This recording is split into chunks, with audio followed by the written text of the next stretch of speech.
అసలు నిజానికి వెంకటేశ్వర స్వామి వారు ఈ భూమండలం మీద అవతరించినప్పటి నుంచి వాల్మీకము నుండి ఆయన వ్యక్తమై వెంకటాచల పర్వతము మీద తిరిగినప్పుడు ఆదివరాహమూర్తిగా అదే విష్ణు తేజస్సు వెంకటాచల పర్వతం మీద ఉన్నప్పుడు మొట్టమొదట దర్శనమైంది ఎవరికో తెలుసా అండి?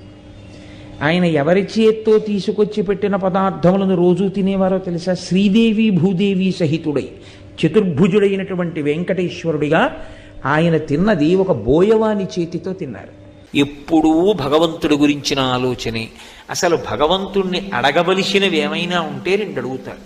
అందుకే వెంకటేశ్వర సుప్రభాతం చేస్తే అందులో ఒక మాట అడుగుతారు, అజ్ఞానినామయా దోషానశేషాన్ విహితాన్ హరే క్షమస్వత్వం క్షమస్వత్వం శేషశైల శిఖామణే. నా తప్పులు క్షమించు, ఇన్నాళ్ళు నా అంతవాడు లేడనుకున్నాను, నేను ఇన్ని తప్పులు చేశాను, ఇప్పుడు నాకు అర్థం అవుతాను, నాకన్నీ